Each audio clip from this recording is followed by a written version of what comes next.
Hey YouTube, this is EvanMagician34, and I've got yet another incarnation of Lightsworn, but this one's really novel. It's got some changes that you definitely want to see. We'll start out with the obvious stuff. Double Judgment Dragon. Double Honest. Still running 2 Lila. That mill is definitely worth having. 1 copy of Aaron. 1 copy of Lumina. 1 copy of Arcus. Definitely a want to have there. Jane. Garoth.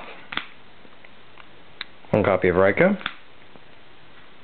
1 copy of Celestia, not 2, not 3, just 1 Celestia. 1 copy of Gragonith, yes, we're running Gragonith. And 1 copy of Wolf, Lightsworn Beast, so you can already see where I'm kind of taking a change from my usual spin. Still running Necroguard now, because why wouldn't you? Plague Spreader Zombie. And we're main decking 3 copies of Thunder King Rai-Oh. He's an excellent first turn play against a lot of decks.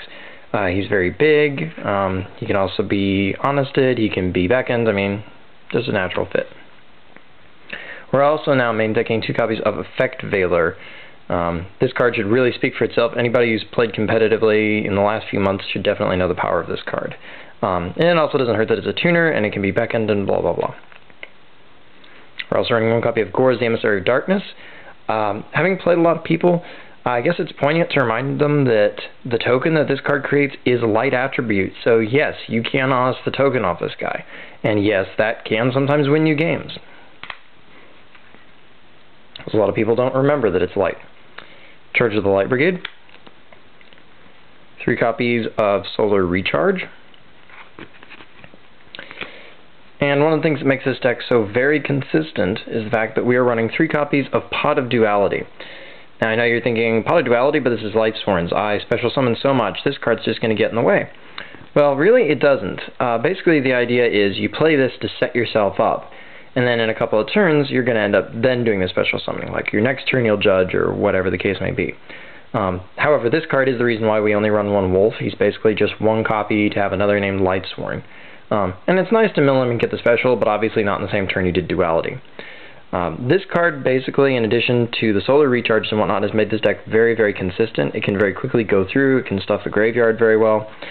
So it makes it a whole different deck in a lot of ways, but it also kind of emphasizes the better parts of Lightsworn by allowing me to play them much more consistently. Alright, we're also running Cold Wave. Giant Trunade. Still our double MSTs. Monster Reborn. Monster Reincarnation. Dark Hole. Torrential Tribute. And our 2 copies of Beckoning Light. Obviously this deck's good against most opponents, but not so great against Gravekeepers. That's why you want a side deck for him. Extra deck, really quickly, is Mistworm, Stardust Dragon, Scrap Dragon, Infernity Doom Dragon, Colossal Fighter, Thought Ruler Archfiend, Avenging Knight Parshath. I still like this guy. He's very good. Remember that he does trample. Black Rose Dragon, Scrap Archfiend, just a big beat stick, Rebellum, Goya Guardian, Bryanak, Dragon of the Ice Barrier. We're now running Flamvel Urquizus. There's just so many small things that get set these days. He's makes his effect worthwhile. He's pretty much your best next 6-star target after Bryanak and Goyo. So that's why he makes the cut. And I have actually won a couple of games just because of this guy, because he pierces. So he has been actually a pretty welcome addition. Magical Android, don't forget she's light. Ally of Justice Cataster. And that's the extra deck right there. And until next time, rate, comment, subscribe, and enjoy.